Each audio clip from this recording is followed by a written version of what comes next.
Nesse momento em que nós nos reunimos, 20 milhões de brasileiros estão com fome.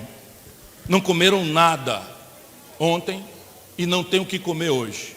Isso é um número oficial do IBGE, no país que mais produz comida no mundo, que é o Brasil. Se achamos isso já muito, eu devo dizer a vocês, com base no mesmo IBGE, lá vou eu, Vidigal, falar em números.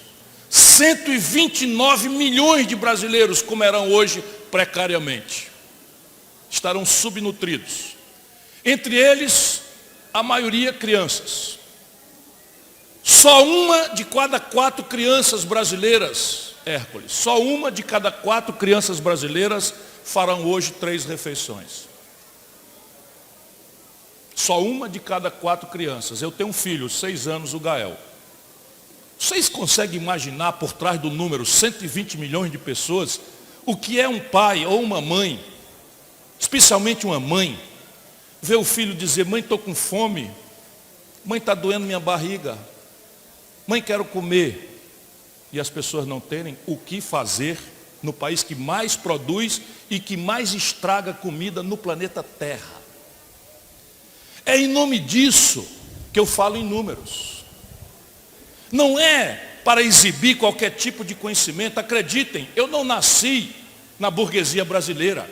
Eu sou filho de 2 modestos funcionários públicos, ambos professores, que em suas juventudes passaram fome, o meu pai e a minha mãe.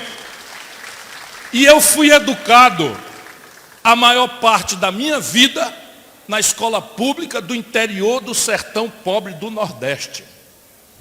Ninguém vai me ensinar a falar com o povo. Eu preciso até tomar muito cuidado, porque de vez em quando o interior de onde eu saí para lutar não saiu de mim, e eu não vou deixar o interior sair de mim, porque eu sou isso, um brasileiro popular do interior.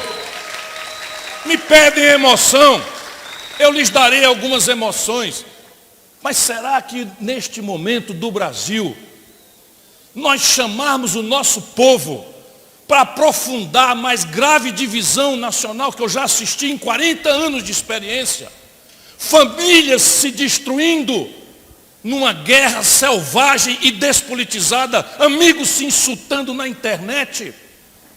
Será que é isso? Essa é a energia? Este é o estado? Isso é o que nós pedimos? Uma emoção para comover as pessoas, de um lado oferecendo uma promessa mentirosa de um passado generoso que nunca existiu. Nunca foi verdade que o povo brasileiro, pela sua dimensão mais pobre, tivesse como rotina o direito de comer picanha e cerveja.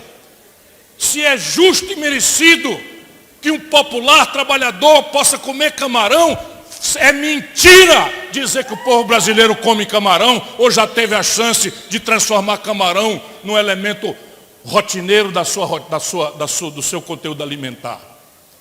É mentira grosseira que explora o sofrimento do nosso povo, afirmar que um presidente da República que enganou 70% do eleitorado mais politizado do Brasil, que é o eleitorado do Sudeste, onde pula a pérola do Espírito Santo, um dos estados mais organizados e mais queridos de todos os brasileiros, 70% do nosso povo acreditou na promessa de combater a corrupção de um cara que, quando tinha oportunidade de administrar um tostão, roubava dinheiro de funcionário fantasma, roubava dinheiro da gasolina do gabinete, corrompeu os filhos, criança, corrompeu as mulheres, crianças.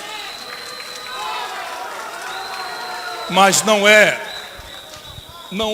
sem controlar as emoções que trazem do meu coração para a boca de interiorano palavras muito pouco polidas para examinar a situação dessas figuras que estão destruindo a nação brasileira.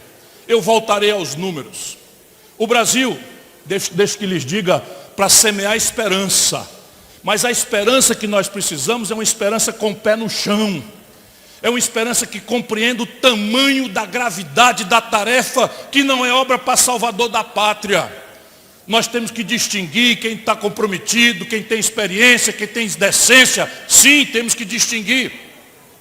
Não é razoável imaginar que um estagiário, por mais respeito, e ninguém tem mais respeito pelos estagiários da juventude brasileira do que eu, no Ceará, 50% do ensino médio já é em tempo integral profissionalizante e cada garoto sai da escola do Ceará com estágio remunerado pelo governo para adquirir a primeira experiência e se inserir no mercado de trabalho.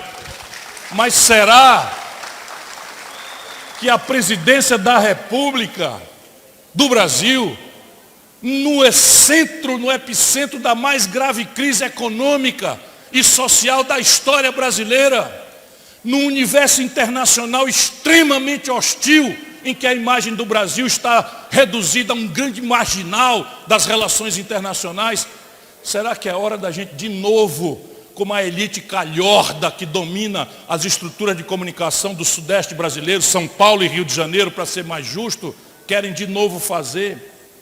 Acreditem, essa não é a hora para a gente ter ilusões com salvadores da pátria. Ou o Brasil mergulha nesse debate para envolver todo o nosso povo na compreensão da raiz do problema, ou nós não acharemos a solução. E acreditem, tudo que está errado no Brasil, não está errado porque tinha um manual de fazer certo. E os caras em Brasília são tão safados, tão incompetentes, tão inimigos do povo, que vão lá de propósito e fazem tudo errado. Ah, se fosse assim era tão mais fácil. Não é não. Tudo que está errado na institucionalidade brasileira está errado para atender ao interesse de uma minoria de ultrapoderosos privilegiados. E eu trago-lhes números. Entre 2010, é ontem, e 2020, antes da pandemia, é ontem, o Brasil pela primeira vez em 120 anos, cresce zero. O Brasil, entre 2010 e 2020, teve 3 regimes absolutamente distintos. A retórica dominante na propaganda, completamente diferente. As cores no poder, completamente distintas. A ideia de que o Chico, o Manel ou a Maria eram os culpados ou os pródigos milagreiros, completamente diferentes. Olha o número, com todo respeito a todo mundo, cada um deu sua contribuição. Eu estava lá ajudando todos. Todos, e quando a contradição veio, eu fui embora e protestei contra todos, porque acho que a minha tarefa é ajudar o Brasil, pouco importa o meu interesse particular. Ou alguém duvida que se eu tivesse assinado uma carta aos brasileiros, eu já não era um ex-presidente da República no Brasil. Eu sei quantas oportunidades me ofereceram em troca da minha alma.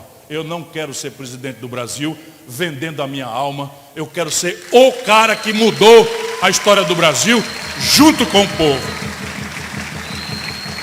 10 anos, não foi que eu lhes disse que o Brasil cresceu zero? Pois bem, 6 anos desses 10, quem nos governava era o PT, com a bandeira vermelha, com a retórica de esquerda. Depois, 2 desses 10 anos, foi o Michel Temer, que foi trazido à vice-presidência da República, portanto, a linha de sucessão do Brasil, pelo pragmatismo sem limite do Lula. Pois bem, 2 anos de Michel Temer e 2 anos de Bolsonaro. Olha as cores do Bolsonaro. Olha a retórica do Bolsonaro. Olha o anticomunismo fictício, estúpido do Bolsonaro. Só que por detrás, olha o tatu. Olha o tatu onde ele está. O que tem em comum a todas essas retóricas e conversas diferentes é o mesmo modelo econômico, Janete. Pesquisem. Eles chamam de tripé macroeconômico. Como eu posso deixar de falar, Sérgio?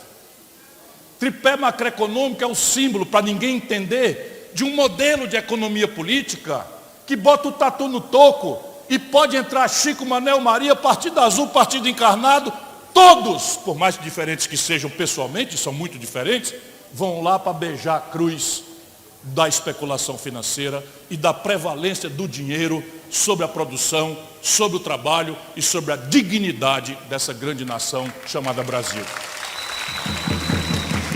Quando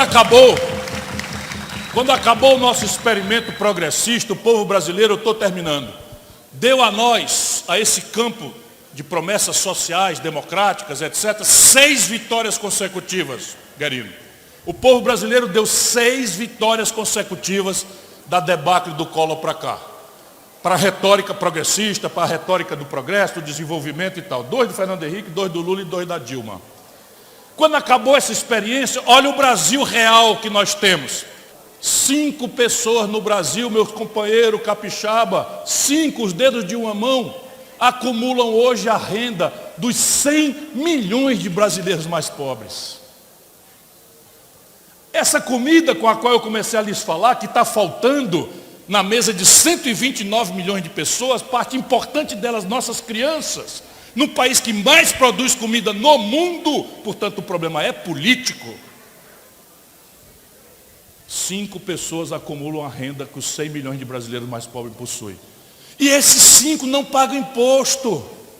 Se o Brasil cobrar só o imposto de renda na pessoa física, dos lucros e dividendos empresariais, do setor financeiro mais lucrativo do planeta Terra, como eu, Ciro Gomes, já cobrei quando fui ministro da Fazenda, do grande brasileiro presidente Itamar Franco, eu coloco 4 milhões de crianças em tempo integral numa creche no Brasil.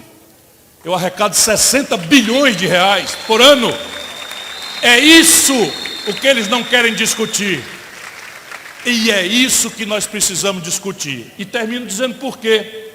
Porque se nós não fizermos da eleição um enunciado das propostas, se nós não fizermos a eleição ser um plebiscito sobre as ideias, sobre as propostas, sobre os planos, sobre os compromissos com o povo brasileiro, o pacto reacionário que nos governa há 30 anos vai continuar o mesmo.